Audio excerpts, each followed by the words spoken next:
جلوے دکھائے جاتے، کہاں بغیر دعا اور دوا کے اولاد مل جاتی ہے، تم تو صرف اس چکر میں پڑے رہتے ہو۔ وہ سمیہ، ان کا یقین، ان کا ایمان کس قدر مستحکم اور کس قدر سیسک پلائی ہوئی دیوار کی طرح ایمان مضبوط تھا۔ حضرت سمیہ چٹان کی طرح اڑ گئی، حالانکہ ابو جہل نے بار بار ٹارچر کیا اور کہا کہ سمیہ اب بھی تم اگر اس کام کے سودا نہیں کرو گی، اب بھی اگر تم یہ نہیں کہا گی کہ اللہ ایک نہیں کئی ایک ہے، معبود ایک نہیں کئی ایک ہے، سمیہ تم کہہ دے کہ محمد الرسول اللہ سچے نبی نہیں ہے، ان کے بعد بھی نبی آنے والے ہیں اور یہ جھوٹے نبی ہیں، تو نعوذ باللہ ثم نعوذ باللہ۔ حضرت سمیہ نے یہی تو کہا تھا، تم کیا سوچتے ہو کہ تم مجھے دھمکیاں دے کر، تم میرے جسم کے ٹکڑے کر کر کے تم چاہتے ہو کہ میری زبان سے اللہ کی وحدانیت کو چھین لو گے؟ تم کیا سمجھتے ہو کہ محمد رسول اللہ کی یہ محبت جو دل میں کرنٹ کی طرح ہے، جو دل میں روح کی طرح ہے، سسکیاں لیتی ہے، یہ محبت کی زنجیر جو میرے دل میں جکڑی ہوئی ہے، اس محبت کی زنجیر کو تم پاس کرنا چاہتے ہو، اس محبت کی زنجیر کو میرے دل سے تم نکالنا چاہتے ہو۔ یاد رکھو تمہارے یہ ارادے ختم ہو جائیں گے، تم اپنے ارادے میں ناکام تو ہو سکتے ہو لیکن سمیہ کے جذبے کے ساتھ تم نہیں کھیل سکتے۔ نعرہ تکبیر، نعرہ تکبیر، عظمت اسلام زندہ باد، عظمت اسلام۔ اللہ میرے بھائیوں، میری بہنوں، عزتدار ماں بہنوں، آپ سے میں مخاطب ہوں۔ بالآخر کیا ہوا کہ حضرت سمیہ رضی اللہ تعالی عنہا، اللہ آپ کی قبر کو نور سے منور کرے، وہ اسلام کی مقدس شہزادی، بتاؤ کلمے کی کتنی اس کے اندر ان کے پاس اہمیت تھی، کلمے کا کیا ذائقہ تھا، لا الہ الا اللہ کا کرن کس قدر ان کے دل میں، لا الہ الا اللہ کی حلاوت کو کس طرح وہ محسوس کرتی تھی، لا الہ الا اللہ محمد الرسول اللہ کے لیے اپنی جان نچھاور کر دی، اور وقت کے ابو جہل سے کہا تم برچھا مارنا چاہتے ہو، مارو برچھا، لیکن تم سمیہ کی زبان سے کلمے کا انکار نہیں کروا سکتے۔ آخرکار لا الہ الا اللہ محمد رسول اللہ پڑھ لیا، اس کے بعد اس کے ابو جہل نے کس قدر دردناک انداز میں انہیں شہید کیا۔ اللہ تبارک و تعالیٰ نے پھر ابو لہب اور ابو جہل کو ہمیشہ ہمیشہ کے لیے لعنتیں بھیج دیا، پھٹکار بھیج دیا۔ اس میں میری ماں بہنوں، تمہارے ساتھ بھی اگر ایسا معاملہ ہو، تم کسی اسکول یا کالج میں داخلہ لینا چاہتی ہو، تم جاتی ہو وہاں پڑھنے کے لیے، تو یاد رکھنا اگر تمہیں کہے کہ حجاب پہن کے نہیں آنا، تو یاد رکھنا ایسی تعلیم کو تم الوداع کہہ لینا، لیکن محمد رسول اللہ کی تعلیم کو تم مت چھوڑنا۔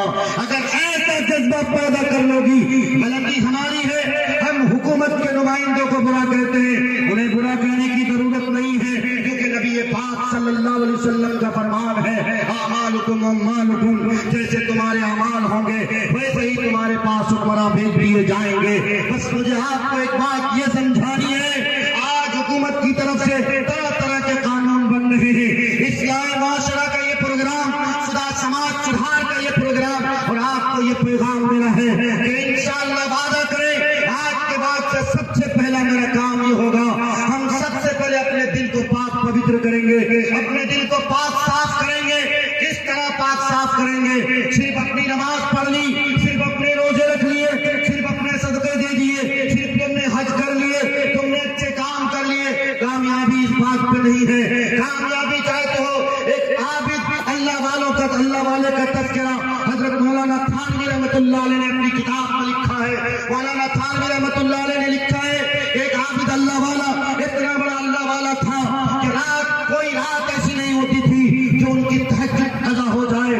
وہ اللہ والا جب مرتا ہے تو اسے ان کا کوئی مرید انہیں خواب میں دیکھتا ہے کہ وہ جہنم کی وادیوں میں ٹہل رہا ہے۔ ان کے مرید نے کہا آخر آپ کو کون سی وجہ تھی؟ آپ نے تو اللہ کی عبادت میں کوئی کمی نہیں رکھی تھی، کوئی کسر نہیں چھوڑی تھی۔ اس اللہ والے نے کہا ہاں سچی بات یہ کہ شاید میں جہاں کہیں بھی گیا ہوں، زمین کا کوئی خطہ ایسا نہیں ہوگا جہاں میں نے سجدے نہیں کیے ہوں گے، لیکن میں نے تو اللہ کی عبادت کی، لیکن دوسروں کو اللہ کی عبادت کی طرف راغب نہیں کیا، دوسروں کو اللہ کی طرف بلایا نہیں۔ یہی بات میں آپ کو پہنچانے آیا ہوں۔ میں نے قرآن کی ایک آیت پڑھی ہے، کنتم خیر امۃ اخرجت للناس تأمرون بالمعروف وتنہون عن المنکر وتؤمنون तुमीनून बिल्लाह। कामयाबी चाहते हो छोटी रहुआ के लोगों, हाथ उठाओ। कामयाबी चाहते हो, अगर कामयाबी चाहते हो तो आपको दो काम करने पड़ेंगे। एक तो ये है कि आपको खुद इबादत करना पड़ेगी, हर अच्छे काम करने पड़ेंगे।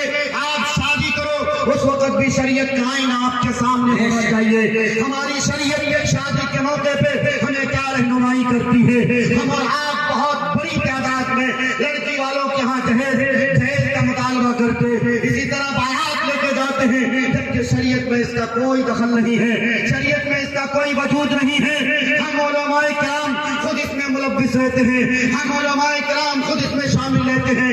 आज मैं यहाँ के इमाम साहब से भी और यहाँ के जिम्मेदारान से भी गुजारिश करूंगा, एक ऐसी कमेटी तश्कील दे, एक ऐसी कमेटी तैयार करें जिस कमेटी का मकसद ये हो कि हम समाज को सुधारेंगे, हम समाज को अच्छी तरह सुधारेंगे। सिर्फ एक दिन का जलसा हो जाए, उलमाए किराम दूर दूर से आ जाए, आपको शरीयत का आईना दिखाए।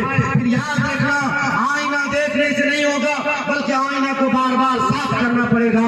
नबी पाक सल्लल्लाहु अलैहि वसल्लम ने फरमाया, अगर तुम चाहते हो कि तुम्हारे आने वाले दिन अच्छे हों, तुम्हारे मुस्तकबिल ताबनाक हो, तो मुस्तकबिल के ताबनाकी के लिए जरूरी है कि रोजाना 24 घंटे में एक बार अपने नफ्स का मुहासबा करो, यानी अपने दिल के साथ बातचीत किया करो। अपने दिल से पूछो कि आज दिन भर में तूने कितनी बदतमीजियां की, तूने किन लड़कियों को गलत निगाहों से देखा, किन किन की तूने बुराइयों की, किन की तूने चुगलखोरी की।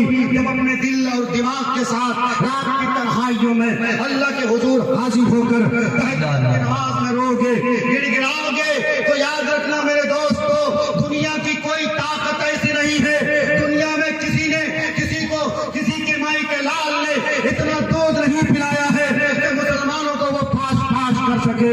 किसी के माई का लाल ने उन्हें दूध नहीं पिलाया है कि इस्लाम की तालीमात वो मिटा सके। कुरान शाहिद है, कुरान गवाह है, वअंतुम लअलौना इन कुंतुम मुमिनीन। तुम ही सरबलंद रहोगे, तुम ही कामयाब रहोगे, लेकिन कामयाबी का सेहरा तुम्हारे सर पे उस वक्त बना जाएगा, कामयाबी का सेहरा तुम्हारे सर पे उस वक्त बांधा जाएगा जब शरीयत को तुम अपनी जिंदगी का खुलासा बनाओगे, शरीयत को अपनी जिंदगी का कसौटी बनाओगे। बताओ मेरे नौजवानों, तुमने तो अपना आइडियल मॉडल शाहरुख खान को बना लिया, सलमान खान को बना लिया, तुम हेयर स्टाइल बनाते हो, सलमान खान की नक्काली करते हो, पता नहीं किन किन की नक्काली करते हो। मैं सारे लोगों से तो वाकिफ नहीं, लेकिन मैं तुम्हें एक बात बताता चलूं कि कल क़यामत के दिन जब नबी पाक सल्लल्लाहु अलैहि वसल्लम की तुम्हें शिफाअत की जरूरत पड़ेगी, मैदान महशर में अल्लाह के हुजूर अल्लाह की अदालत कायम होगी। अल्लाह कुरान में फरमाता है, वअम्मा मन सक़ुलत मवाज़ीनुहु फ़हुव फ़ी ईशतिर रादिया वअम्मा मन ख़फ़्फ़त मवाज़ीनुहु फ़उम्मुहु हाविया वमा अदराका मा हिया नारुन हामिया। उस वक्त क्या करोगे?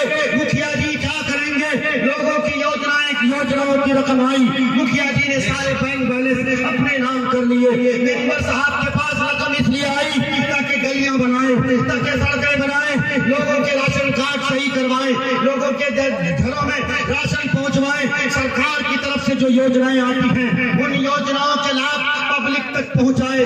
इसलिए आप नुमाइंदे बने हो, इसलिए आप मेंबर बने हो, इसलिए आप वार्ड सचिव बने हो, इसलिए आप समिति बने हो, इसलिए आप सरपंच बने हो, इसलिए आप मुखिया बने हो, इसलिए आप जिला पार्षद बने हो, और मैं कहूँ इसलिए आप एमएलए और एमपी बने हो। लेकिन हम और आप क्या करते हो? जब मुखिया जी बन जाते हैं, ये कुर्सी मिल जाती है, ये सियासत की कुर्सी इस कदर मनहूस हो जाती है, हम वक्त के खुदा अपने आप को समझने लगते हैं। बातें कड़वी हो सकती हैं, क्योंकि कड़वी बात, अच्छी बातें हमेशा कड़वी लगती है। मेरे कलमा को भाइयों, सीने पे हाथ रखो। मेरे नौजवानों, आज से तौबा करो। तुम मोबाइल के गलत इस्तेमाल करते हो, ड्रीम 11 खेलते हो, तुम लूडो खेलते हो, उसमें पैसे लगाते हो, 25 रुपए पैसे लगाते हो, 35 रुपए पैसे लगाते हो, 100 रुपए जीत जाते हो। बताओ तो सही, अल्लामा इकबाल ने कहा था, सूद की हुर्मत साबित है, लड़े किताब और सुन्नत से, हक ने खिताब आम किया, यूं देखो सारी उम्मत से। सूद का एक दिरहम भी सुनो, 36 जिना से बढ़ के है। सूद है नजीस आइन, सुनो ये सुअर से भी बढ़ है। मैं आपको बताऊं, मेरा वक्त नहीं हो चला, इशारा कर दीजिए। मैं आपको आखिरी बात बताता चलूं, शायद अगर आप में से कितने नौजवान इसमें मुलव्विस हो, माफ कीजिएगा, हमारे कुछ अपने भाई भी मुलव्विस होंगे, लेकिन एक बात तो हकीकत है, शरीयत के आईने में है, आईना दिखाना मेरी जिम्मेदारी, अमल करना आपका काम। फिर आप ये नहीं कह सकते कल अल्लाह की अदालत में कोई मुझे समझाने वाला नहीं आया था।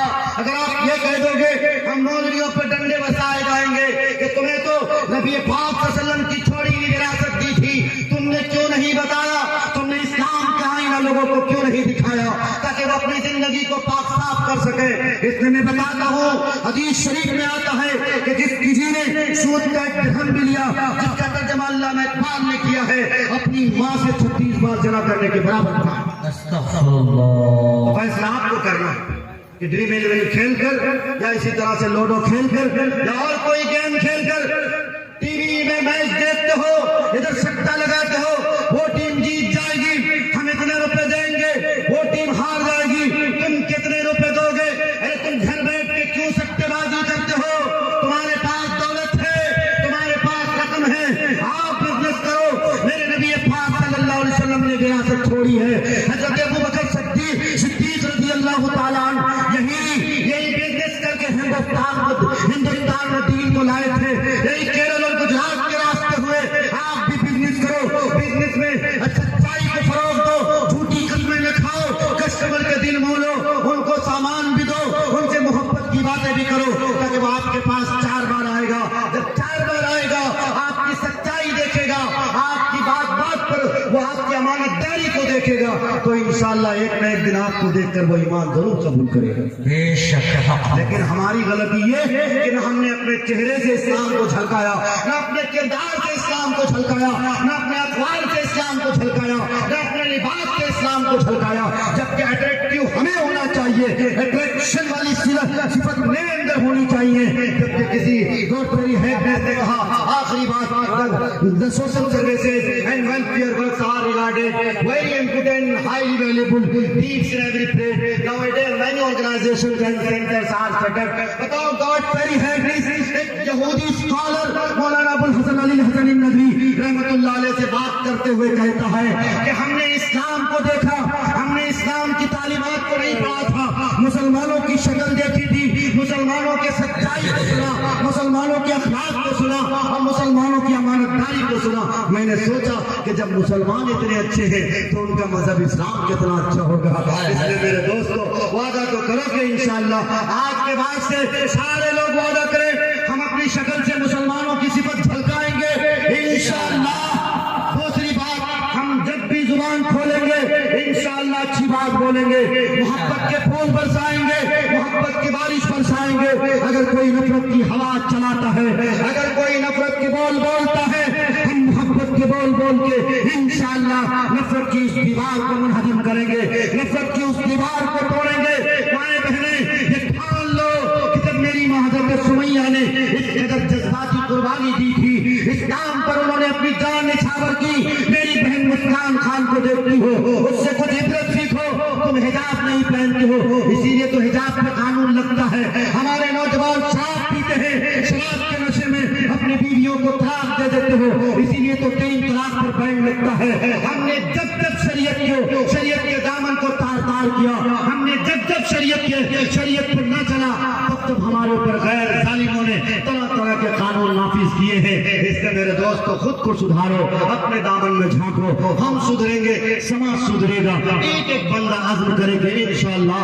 आज ये छोटी रहुआ के सरजमी पे ऐकर मारूफ राही ने हमें और आपको जो पैगाम दिया, हम अल्लाह से दुआ करते हैं कि अल्लाह हमें भी इस पे अमल करने की तौफीक अता करे और आप सबको इस पे अमल करने की तौफीक अता करे। मैं इन्हीं बातों के साथ कि ज़माने को शायद बताना पड़ेगा, नया रंग अपना दिखाना पड़ेगा, क़यादत, इमामत, खिलाफत की खातिर जवानों को फिर से जगाना पड़ेगा और जिन्हें खानकाहों की लग गई है उन्हें फिर से मैदान में लाना पड़ेगा। फकत तस्बीहों से नहीं मिलती जन्नत, खुदा के लिए सर कटाना पड़ेगा और जो तारीकियों को जहां से मिटा दे, दिया कोई ऐसा जलाना पड़ेगा जहां पर मोहब्बत का हो बोलबाला, शहर कोई ऐसा बसाना पड़ेगा। सिरातल लदीना अनअमता अलैहिम, तुम्हें खुद को उस पे चलाना पड़ेगा और जो आसी है मग़लूब है दाली, तुम्हें खुद को इससे बचाना पड़ेगा। वाखिर दावाना अल्हम्दुलिल्लाहि रब्बिल आलमीन। फिर आखिर में अल्लाह के शुक्र अदा